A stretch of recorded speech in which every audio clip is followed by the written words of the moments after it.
Are you curious about bodies, pleasure, and possibilities? And what about curious about what others are up to on the planet when it comes to pleasure, sex, and play? Have you considered what pleasure can do for your life, your body, and your bank account? Do you know something magical, delightful, and out of this world orgasmic is not only possible for you, but totally available to you? If you're ready to be the magical, sexual, sexy beast you know you can be, and you just need the tools to get there, you're in the right place. Now, here's the host of The Pleasure Zone, sensual movement artist, relationship and sex alchemist, Milica Jelenic. Hello, sweet pleasure seekers. Welcome to The Pleasure Zone. You're just crazy wild people for showing up on this. And I encourage you to stick around for tonight's topic where we're talking about bound-aries. That's right. I intentionally said that a little slower and a little stranger because it's just a little bit fun. And I say we because I mean that I have a guest on tonight. And my guest tonight is a lot of fun. She's one of my favorite people, and she's also the CEO of Inspired Choices Network as well. She has her own show on the Inspired Choices Network called Inspired Choices. She is a coach extraordinaire. She's a holographist coach, which means that she basically changes your reality by the blink of an eye, almost, pretty much. That fast. So if you'd like some magic and awesomeness in your life, definitely tap into this show, but also tap into the work of McIver, who is my guest tonight. I should pronounce it McIver because that's actually how she pronounces it, my friend McIver. And tonight we're talking bound-aries. And Christine, when I said that title to you for tonight, what was your first thought? Were we like, hello? What the what? Well, honestly, first of all, thank you for inviting me to the night show. It's always an honor to dance with you on your show because I absolutely love your show. So it's like, wow, I get to be on Milica's show. But bound-aries, there's so many things that jumped up into my mind. We can talk about the physical, sexual boundaries. We could talk about the boundaries that we have with people that upset us, people that hurt us, how we define how we interact with other people, whether that is on social media or in person, one-on-one. I mean, there's a lot of directions that we can go in. So it was funny because literally when I read that, my head spun. It's just like spun around as if, okay, am I going around, like bound around, Mm-hmm. I like it. Are we going to go bound around? Huh. There's a great thought. I like it. Who wants to go bound around? What did you think when it came to you, Milica? Well, my first thought was that a lot of times people use boundaries as a way to stop themselves from receiving certain things, or they'll judge people for not having boundaries. You don't have any boundaries, so you're out of control, or you're one of those people who has no boundaries, so you have no filter. And I like to fully acknowledge that I likely have zero boundaries. I pretty much don't have boundaries. And I'm really okay with it. And I spent a lot of time in therapy. Yes, fully admit it, that I did spend a lot of time in therapy with a lot of therapists who told me repeatedly that I need to have clear boundaries. And for the life of me, that was like torture. Having clear boundaries was pretty much like sticking a hot pin in my eyeball and telling me I need to enjoy this. And when I gave myself permission to have no boundaries, it was my life became way more fun. I can tell you that much. It just became so much more enjoyable and so much more fun to live. And, stuff around suicide kind of like dropped away too, because it's like, hey, when you don't have to live by other people's definitions of rules of how things are supposed to be, which is like being bound to their rules, really. It's so much more fun to not be bound to other people's rules. And I'm going to write that as a quote because I like that quote. It is so much more fun Listen to me Totally. type. I love it. When we talk about boundaries, we're trying to stop somebody from coming in and taking advantage of us. Like that's oftentimes what, when we're talking about, like your psychologist or whatever said, you need to have boundaries. And we're putting up these walls of trying to keep people out. But what else are we not allowing to come in because we have these boundaries up that we've decided? Like if you decide you need a boundary, like, if somebody asks me out 5 minutes before the party, that's my boundary. I'm not going to go. It's like, you're going to miss the party though, dude. Like, it's what funny, is that? Right? I don't know. There's so many funny things that we've decided are ethical or moral or socially acceptable. And when we look at boundaries, there are boundaries that are actually have moral implications, right? So when you think about some boundaries that people have, now I wouldn't necessarily refer to them as boundaries for me, as I would refer to them as like an awareness that that's not kind, but I don't refer to this as a boundary so much as, for example, like incest or pedophilia. To me, there's a point where that could be a boundary for somebody to not choose that, or it could be you're very aware that that would not be kind to a person, right? So when you're coming from that place where you're aware and that you're choosing from places that you're choosing things that are kindnesses to people rather than unkindnesses, then I want to note, like, in your opinion, if you are coming from awareness and you're choosing to be kind to people, are boundaries necessary? Is that the same as boundaries, or are boundaries? To me, boundaries are different energetically. They feel heavier. They feel they feel like projected onto you from other people, where choosing awareness and choosing from kindness is actually you. It's all you. Well, yes, I completely agree with everything you just said. In addition to that, boundaries, in my awareness, is a decision that you have made in advance of how you're going to allow people to treat you or not treat you. And so if you're making decisions, right, decisions is an endpoint. It's a stop. And if you're coming from awareness, even let's take it over to the sexual boundaries, right? Like if somebody binds you, if you are into bondage and you have this going on in your sexual relationship, if you've decided that no, I cannot do that, or the last time it happened, this is what went on, and if you make that decision, you cut off your awareness. You're not allowing exactly what can be created to come forth if you are coming from decision. Absolutely. So when you are coming from decision, the energy stops, right? It's just like that's the definition of this is where I'm going to be and this is all I'm going to do, and I will do nothing beyond that or choose beyond that. And we can look at that from so many aspects of our life, right? Like you can look at it from a business standpoint. That's one thing, which is an interesting conversation for your show. Or we can look at it from, let's say, from the pleasure zone space of I will never receive that, right? So those boundaries. And when I work with couples, I've actually had a few couples who've been very intriguing to me, who I get them to do these lists of what you really truly desire. Say, for example, for pleasure, what do you truly desire in the bedroom? What is something that you will not do at all? And that's your boundary. That's the thing that you have created a definition of no way about.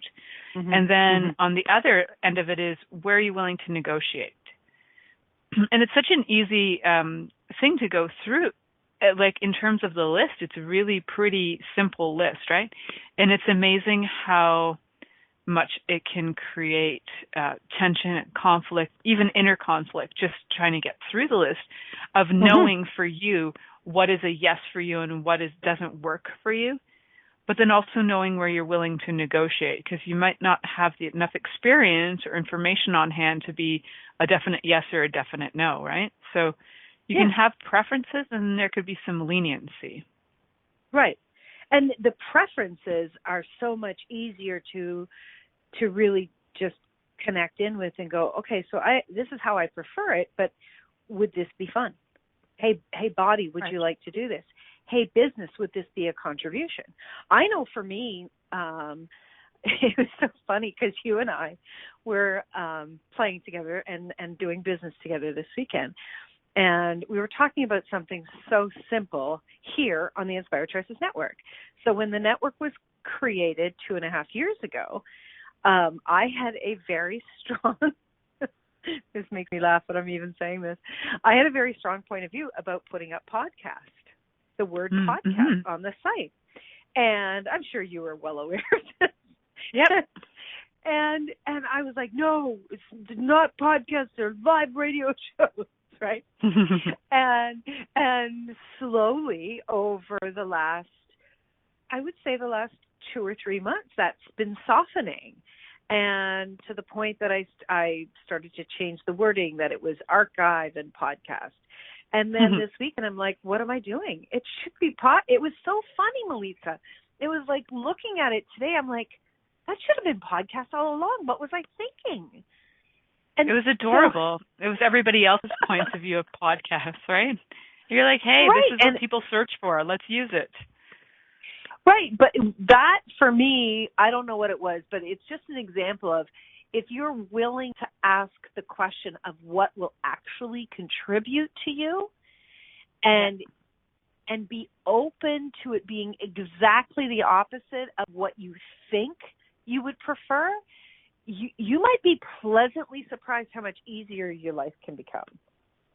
It's so true. And I know for sure that is completely true also when it comes to sex and when it comes to pleasure with yourself and with your partner. And, so one thing that I definitely have on my no way list, not that I'd ever even have to discuss this with my lover, Mike, not that I'd ever have to say to him, this is a no-show, because I'm pretty sure in his universe it's a no-go and a no-show as well, is, and I just need to say this word because it's so funny to me. And for those of you who are listening, if you're into coprophilia, that's cool. Like, that's your choice. For me, it's a no-go. And if you're wondering what on earth is that, coprophilia is when you have the love of poop on you, poop around you, the smell of poop. You're fascinated by poop. Poop is your love affair. And maybe one day I'll have a show about poop. I've done one about pee, and it was one of the best listened to episodes I've ever had. That one's called urophilia, but this is coprophilia.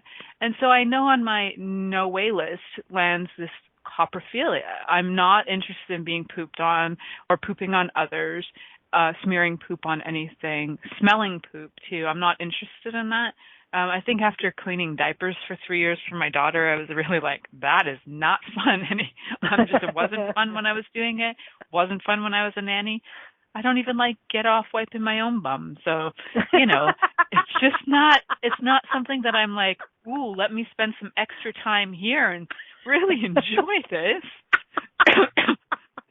So there are some of those things where I'm like, I don't know if I loosened up that grip, if that would change my life all that much. It might. I mean, it might be a limitation for me. I might be missing out on something like what, I might not know. I might not know for sure that that's true. But right now in my reality, that I guess would be a boundary, you could say. That is like something that I definitely do not have a preference to have. I have a preference to not have it. Right. But I think that there's, God bless you, I think that there is a difference, Milica, between saying, this does not work for me, this is not something I'm choosing, and a boundary. So for me, it's like when there are things that are like, this is a no, this is definitely a no for me. That does not work for me. Those are usually, for most people that I have, been connected with and that I have coached with, there's usually 2 or 3 of those. Mm-hmm. But what I have found, especially in the last, 15, 20 years, people talking about you need boundaries. Honestly, it's so funny that you chose this topic for us to discuss tonight, because I literally do an eye roll. Basically, I'm eye rolling every single time. You say the word boundaries. I see people talk about you should have boundaries. Like, that's a boundary. My boundaries are not strong enough. And I'm like, for the God's sakes. Like, it gives off that's my eye roll words in my head. I love it. It gives off the energy that you are not strong enough to deal with something in the moment. Yeah. And so many people have been preaching this. A lot of spiritual people preach this. A lot of, supposed gurus preach this. And it's like, wait a second. Why wouldn't you give somebody the opportunity to look at each thing individually as it comes forth, instead of saying we need these blanket boundaries? I just really get that a lot of people are just mimicking other people that have said you should have a boundary around that. It's like, are you kidding me? It's like, kids, right? Teenagers. Your daughter's not a teenager yet. I have been through the ringer with my kids, but you know what? I do not do blanket boundaries with them. I don't. Because when we do blanket boundaries with someone, we have decided that that's the way it's always going to be. And a child, especially a child growing into being a teenager and a young adult, they are in a continuous flow of change. So if you put up a blanket boundary, what are you saying about the possibility of something showing up differently with them? You're saying, no, that's not going to happen. Yeah, and when you've decided that it's not going to happen, then if something shows up in their life, for example, if you say to them, there's no way, there's no how you're going to a party with, Felicia. No way. That's not going to happen. You're never allowed to go to that party. You're never allowed to see her again, blah, blah, blah. You create this boundary, sort of this, confining, defining rule. And then your kid's going to not only want to go hang out with Felicia, that when she does hang out with Felicia and she ends up at Felicia's house and is in a place where maybe she's not safe, will not call you to get assistance or to get out of there or to get help, because she doesn't want you to know that she's broken the cardinal rules, right? So having those cardinal rules will not have your kids feel like they can rely on you or even trust you or even, go to you for anything. So I know for me in our house, I know I was always told that because my mom had no boundaries, we had no boundaries. My mom had undefined boundaries that she never had to say. Like, we knew that we were not to kill people, and we knew that we weren't to steal from each other. Those were like our unspoken boundaries in the house. Pretty much anything else could fly. As long as we were, there was some like a level of not stealing and not physically human decency. Killing. Some human decency was all we required. Everything else was life is experimental, right? And she was also not really interested in controlling our lives ever. So we could rely on her, right? If it was like, I remember going to a concert when I was like 17 or 18 years old. I needed my mom to pick me up from downtown Toronto, which was about an hour away from where we lived. And this is before there were cell phones. So I had to find that phone and locate her and have her pick me up. And I know that I was standing at a concert beside a guy who was smoking joints and just high as a kite. And that was the first time I'd ever smelt marijuana. And I was standing beside him, and I got in the car, and I was like, Mom, I don't feel good. My mom said, you smell like pot. I'm like, I thought that was pot. She's like, were you smoking it? I'm like, honestly, I wasn't smoking it, but I feel like I was because I was standing beside a guy who was smoking it. So she went into like emergency mode. She's like, we need to get you drinks. We need to get you home. You need to lie down. But there wasn't like a, never again. You're not going to a concert ever again. Not with those people, blah, blah, blah. It was like, okay, well, here's the situation. This is what we're going to do to look after you, right? So, that response had me like never really feel like, being in those positions. So I didn't put myself in a lot of positions where I I would be in like harm's way that way. I kind of had then I had this information. I was like, okay, this is what I need to do. If my body's in this position, I need to go and look after it and do whatever's required. So, yeah, it's a totally different response. So your mom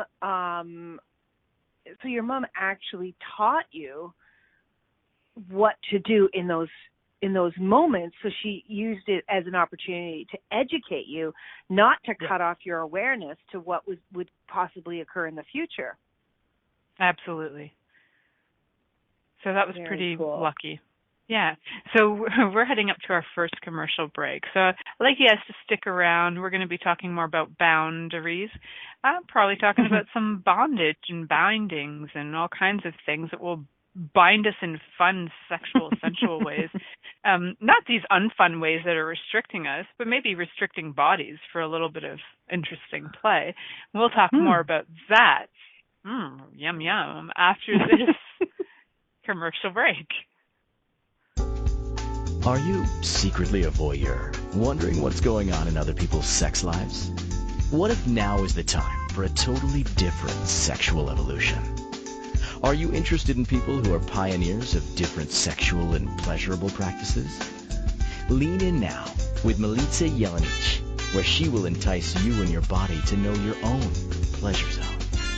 On the Pleasure Zone radio show with sensual movement artist Milica Jelenic, you'll receive tools, inspiration, and a foundation to allow yourself to receive more in your sex life, and quite possibly other areas of your life as well.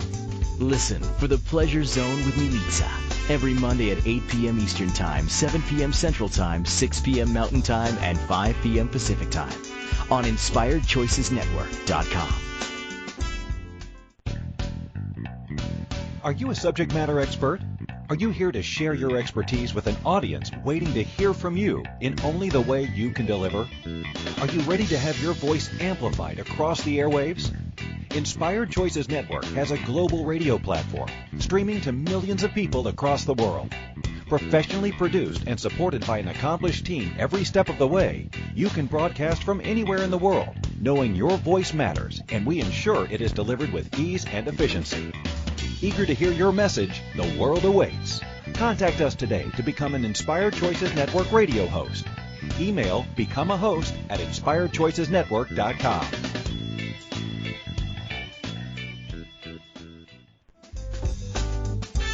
This is the Pleasure Zone with sensual movement artist Milica Jelenic. To participate in the program today from the U.S., call 815-880-TALK. That's 815-880-8255. From Canada, dial 613-800-8736. Or you can Skype us at InspiredChoicesNetwork.com. Or send your questions or comments via email to info@MilicaJelenic.com. Now, back to the program. Hello, sweet pleasure seekers. Welcome back to the Pleasure Zone.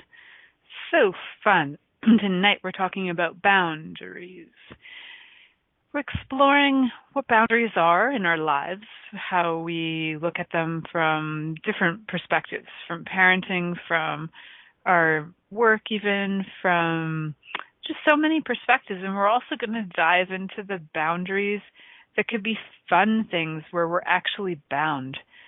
And sometimes when we're bound, we're actually bound to some extreme limits, which is in the definition, which Christine found in the etymology online, is boundary. Christine, do you want to read that? Because you found that. Sure. So it says boundary, that which indicates the limits of anything. So 1620s, that was definition came from there, and it's strictly a visible mark indicating a dividing line, a bound being the limit or furthest point of extension of any one thing. Now, I find that so interesting that a boundary is a limit. Mm-hmm. Especially from the Go ahead. They're actually acknowledging that it's a limit, or which would be like a limitation, right? They're saying that. Yeah. Yeah. And so from a physical standpoint, there can be a place where there's a limit as to how far your body is being willing to be moved, say, for example, or held in place. So when it comes to being bound, for example, so this very interesting course I've been taking lately on sex and intimacy has a lot of really cool tips and tools on binding bodies with different things like ropes, scarves, all kinds of wonderful things. And so you can find that on Loveology. I think it's loveology.com. And it's there's so many fascinating courses in there, but if you are interested in getting bound in any way, definitely get some education as to how to bind a body and where the appropriate places to bind a body are. There are definitely some do's and don'ts for that in terms of safety issues. So even when it comes to binding, you definitely need to consider some safety things, right? So for like where do you put a rope or a tie, and how do you position legs and arms? And that's actually something that's a lot easier to show via video than it is to kind of explain,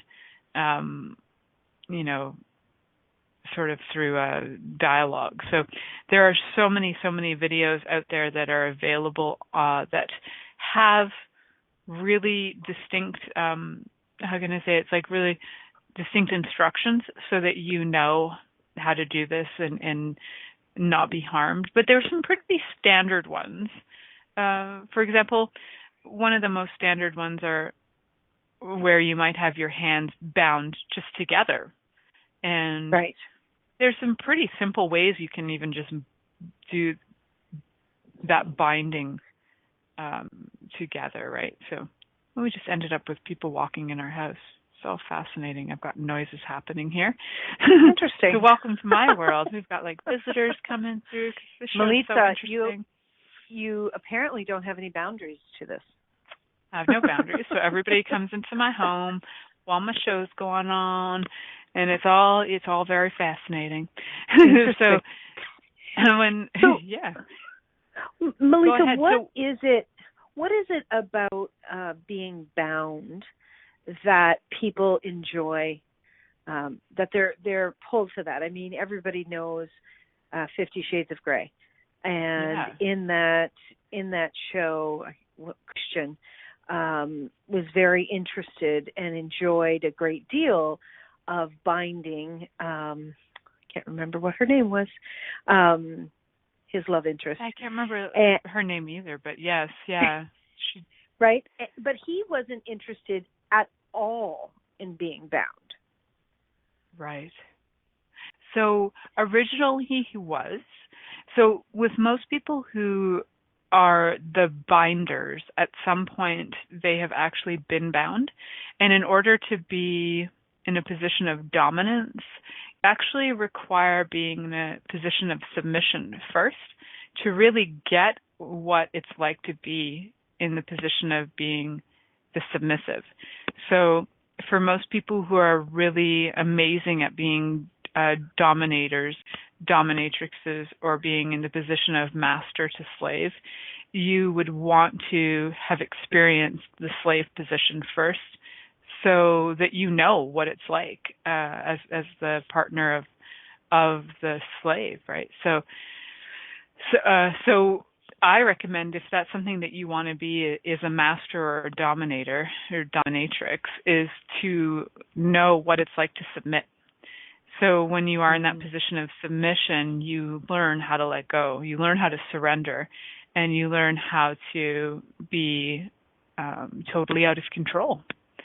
So you don't require being in chains or anything like that. It doesn't have to be harsh. For everybody, there's like a level of surrender that's a comfort level for them. And being bound is not actually about putting you in a position where you feel uncomfortable. It's actually for your pleasure, where you're willing to let yourself surrender into the moment where you feel like the other person is in charge. So you also do have a say, but the other person's in charge. The other person's in charge of your pleasure in a way. So in so many ways, it can be incredibly enticing to even consider it. So to consider being in that position, like let's say for example, Christine, if you were in a position of being a submissive and you were bound, like let's just pretend like that. As an example, what would be comfortable for you? Would you be one of those people who would want like the chains up against a wall, or would you like something softer, like your hands bound, or your hands bound to a bed with something silky? Like what is your level of willingness to surrender and submit? Well, that's really interesting. I've never thought about it like that. Well, you know that I've had a neck injury in the past. And it affects my shoulders. And so if I was having to stand up and put my arms up for long periods of time, that would create a great deal of discomfort for me. So for me, I definitely would want something softer. I would want to be lying in bed would be my preference. And something soft, like, I've seen pictures of people with chains around their wrists, and I'm like, yeah, that doesn't work for me. Maybe nice leather, or sometimes I've seen pictures of people with silk scarves, things like that. To me, I think that would be more comfortable, right? And enjoyable. But you know what I find interesting, Milica? I had a Dom contact me once, and this was when I was single and dating, and he asked me to be his submissive. And the good Catholic girl in me was appalled out of the gate. But then I was curious. So we actually had a texting conversation back and forth, and not from an angry place. I was really curious. What was it about me, and what would that look like? And, and I just really was curious as to what that whole world was like. So I asked a lot of questions, and what I found incredibly fascinating, first of all, he was very respectful, quite educated. You could tell in the way that he communicated.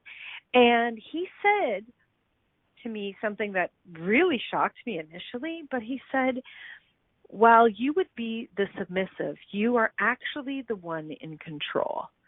And I'm Absolutely. Like, what are you talking about, right? And then so he goes on to explain that, first of all, a Dom does nothing that the submissive is not interested in doing. Yeah. So you're the one that's making the choice. And he also said that there is always a safe word, so that if it ever crosses a line that you're not comfortable with, you control when it stops. So I found that very fascinating, and it took me a while to really kind of get some space with it and look at that, and it changed my perspective. So I'm so glad that I didn't have a huge, boundary around that conversation. Yeah. Because it opened up me looking at everything from a completely different angle. And I thought, what a beautiful way for people to honor each other and communicate with each other. It actually is, yeah. A lot of it's people, one of when the most... go in... You go ahead. So what I've noticed is it's actually one of the most communicative types of relationships, the Dom and the submissive or slave master. They have contracts often that they write up in advance to discuss what they are willing or not willing to do, what they'll do for each other, and when the relationship ends, how it will end. It's actually something that I think that all relationships could learn from, is how the master-slave, Dom-submissive relationship works, because in essence, we all have that power play going on in our relationships, maybe not to the same play level that the submissive and the Dom have. And what if we could use so many of those tools that they're using in a way that works for our relationships as well? Well, Doesn't that speak to the program that I have, Divorce with Dignity? Yes. You know, we go into relationships, and it doesn't matter which relationship, whether it's an employer-employee, it's a sexual relationship, it's a friendship, whatever relationship you're speaking to, we go into these relationships because we desire them, because we choose them, because we would like something positive out of them. And it's wonderful when we actually say, let's have this communication. Let's deal with these different types of things that are possible in this way should they come up. And right out of the gate, you're being kind to everyone involved, including yourself. Absolutely. So much easier, right? Right. But what is the majority of people doing? The majority of people are just saying, nope, that's a boundary. You can't cross there. Mm-hmm. I'm not dealing, like just this angry push energy. It's crazy. Yes, it is. And I love that you mentioned the safe word thing, because I know some people who use safe words for conversations too, which isn't just about sex, and I think it's pretty useful. Not to name names. Well, you are talking about me. I know that, and yes, it was something that came up with my partner and I, and we were in a situation pretty young into our relationship, where it wasn't just the two of us. There was someone else in the room. We were having a pretty heated discussion, and there were things said, not unkind things, but things that I felt was not the place to speak to them. And afterwards, you know, we had a conversation about it, and I just said, look, I said, I'd like us to have a safe word. And he kind of looked at me like, what? Mm-hmm. What are you talking about? Because most people think of a safe word in sex.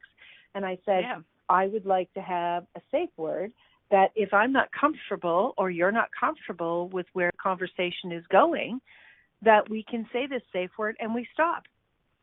No questions. We stop. And he just looked at me and he's like, that's a really good idea. That's a really good idea. And what we do is, you know, it's not that we don't come back to that conversation, because oftentimes if it's something that's upsetting the other person, we would like to resolve it, but we let it go for the time being. Mm-hmm.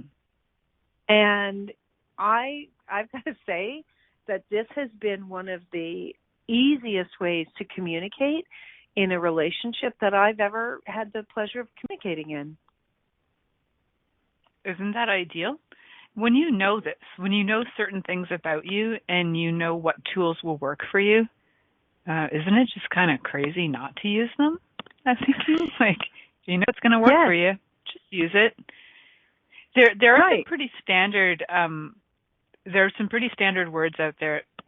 My throat keeps on wanting to cough. So there's some pretty standard words out there that are used for safe words, and they are related to lights. So you got your green light's a go, your yellow light's you're kind of hitting areas that might not be working for me, and a red light is definitely stop, that's done. So that's a pretty standard type of safe words in the BDSM sort of bondage and get yourself some boundaries lifestyles. So if you can't think of a safe word, those are some ones that are pretty common and standard that you can use, and you can use in conversations. Like Christine is saying, they use a safe word in their conversations, and you can do the same thing if you like. So know which words work for you, and it's really helpful for your partner too. If your partner's willing to respect you and respect the safe words, not only can your conversations be fantastic, think about how that's going to contribute to your sex life when you know what's going to work for you and doesn't work for you. And you can give them the green light, yellow light, red light anytime to just ramp it up, to just know, do that. Keep it going, green light. Oh, yeah. Maybe we need to have like lights in the bedroom that, you know. Wouldn't that be great? You just like press it. You press a button and this great big huge light goes on. That'd be so funny. It'd be fantastic. Everybody gets like fantastic lights in their bedrooms. It'd be like strobe lights, right? Maybe I'll make like kitty collars that I can just press a button that then from my hand it goes to the kitty collar, and then you can see like red, yellow, green going off. So the kitty color shows up in red or shows up in green. Yeah. Listen to us. Business creation in the moment. That's right. I have the trademark on that idea. Okay. Liquid stick that stamped it.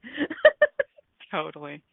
All right. Well, we're going to head off to our next commercial break, and we're going to come back with some more silliness, more boundaries, and more fun with what we can do with boundaries that are enjoyable instead of making them be that cringe word in our lives. So you're listening to The Pleasure Zone here on Inspired Choices Network, and we'll be right back after this commercial. Are you secretly a voyeur, wondering what's going on in other people's sex lives? What if now is the time for a totally different sexual evolution?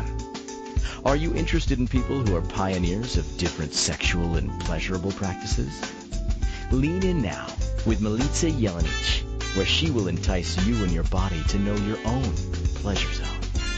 On the Pleasure Zone radio show with sensual movement artist Milica Jelenic, you'll receive tools, inspiration, and a foundation to allow yourself to receive more in your sex life, and quite possibly other areas of your life as well. Listen for The Pleasure Zone with Milica every Monday at 8 p.m. Eastern Time, 7 p.m. Central Time, 6 p.m. Mountain Time, and 5 p.m. Pacific Time on InspiredChoicesNetwork.com.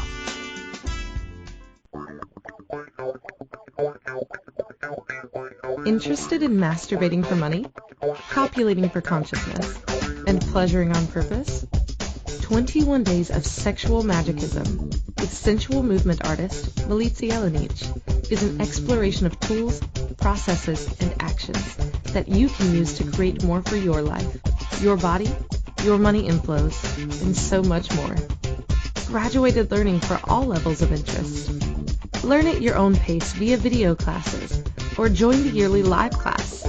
Take a peek at www.milicajelenic.com. This is The Pleasure Zone with sensual movement artist Milica Jelenic. To participate in the program today from the U.S., call 815-880-TALK. That's 815-880-8255. From Canada, dial 613-800-8736. Or you can Skype us at InspiredChoicesNetwork.com. Or send your questions or comments via email to info@MilicaJelenic.com. Now, back to the program. Welcome back, sweet pleasure seekers. You're listening to The Pleasure Zone, and tonight we're talking about boundaries. Boundaries. Roundaries and boundaries. So, thanks for joining me, Miss Christine McIver. It's been so fun talking about boundaries and all things that we like to bind up. One of the fun things, actually, I wanted to share with you, and I forgot to tell you on the weekend when you visited, because I was going to show you this video. I saw one of the foxiest things on one of my videos for my class, it's called CBT, cock and ball torture. And it's not actually torture, but it's like binding the cock and balls with a rope, tying around and giving little tugs. And it's an incredible video, which I will share with you when I see you next time.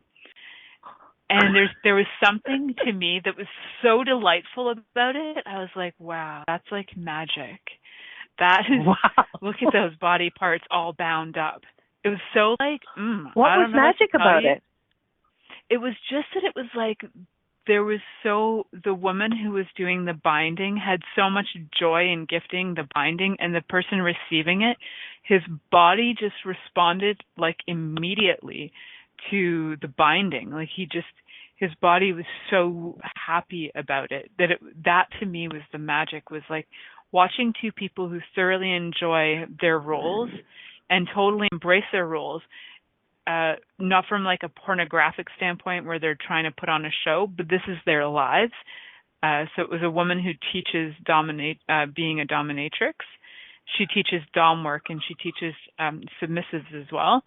And this is her entire career, right? She's based out of San Francisco. She has a dungeon there. And this is her thing. And she's been doing it for like 30 years. And her submissive has been with her for a number of years. And he so thoroughly enjoys all of the things that she gives his body that it was just fascinating to watch this relationship in front of a group of people, where then they all got to experiment with binding him as well. So I was like, wow, fascinating. Like, what an amazing thing. Okay, you know what's just popping up for me as you're telling us this very interesting creation? How much does, when we're talking about boundaries that we put up in relationships with people, or you know, whether it's your children, your coworkers, your friends, your lovers, whatever. But I'm talking about, you know, I don't want to talk about that, or you can't do that, or, you know, those types of boundaries. How much do we actually enjoy being the dom in those relationships, in telling people what they can and cannot do? Absolutely love it. Right? And how much do the people that are pushing, how much do they enjoy actually pushing at your boundaries? They love it. And they also love all of the things that are the punishments that come with it, right? So if the punishment is you can't do this, they enjoy being told they can't do it, and they enjoy whatever the result is. So if the result is now you have to stay in your room all by yourself, oh, I'm all like secluded in my room by myself. I actually was a nanny for a little girl who would ask, at the age of 3, would ask me to tie her hands. I'm still friends with that family and with that girl. I haven't asked her if that's like a preference she still has, but even as a little girl, her preference, and she would ask for it, was for me to tie her hands. If she was getting crabby or if she was upset, she would bring me a rope and ask me to tie her hands together. And I can't tell you on how many occasions her parents walked in with me having her hands tied together, and I'm like, I know this looks bad, but she actually asked for this. And they're like, don't worry, we know. She has this fascination with being bound. And she really did, like everything. She would wear mittens, and she would want her mittens to be so tight they would almost cut off circulation. And she liked her shoes being extra tight, kind of like she had past lives in China where her feet were bound.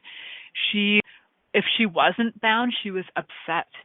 And so I would sometimes just have to like pin her down, and like she loved it. That was her thing. And as long as she was tied up, she was okay. Or as long as her hands had something tight on them, she was okay. It was really interesting to be in the position of the gifter for that, because at first it made me cry. I felt so bad. I was like, I don't know why you want this. Like, I don't know why you want torture. And I couldn't wrap my brain around it. And so I kind of looked into it more, that really some of these preferences start pretty young, and they're not because you've had, you know, an awful upbringing or something. They're truly like preferences that we have, that we might have had since we were little. So do you think that some individuals like the challenge of trying to struggle to get out of what binds them? I do know there's that. My brother actually liked being bound when he was little too. He would call it rope-a-dope. And he would bring the ropes, and he would ask my uncles to tie him to a chair, and he loved the challenge of getting out of it. Again, I have not asked him if that's still a thing, but there is this like desire to like know how to get out, or you have this like sense of accomplishment that, look, I got out of that. Look at me. I could do this. I can get out of this. And there's even a sense of desire to remain tied up, because as I heard one woman talk about it, she said it's an excellent way to be a lazy lover. And right, if you're all tied up, you get to be the lazy.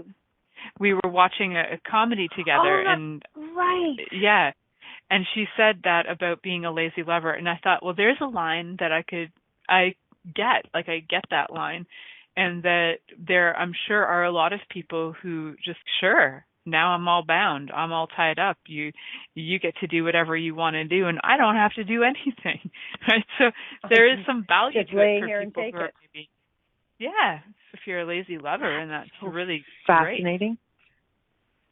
And it really is all about self-pleasure, too. Like, it's all about what do they like. Do they want this, or do they like soft touch? Would they like some feathers? Would they like some scratches or tickle torture? Or there's so many levels of it.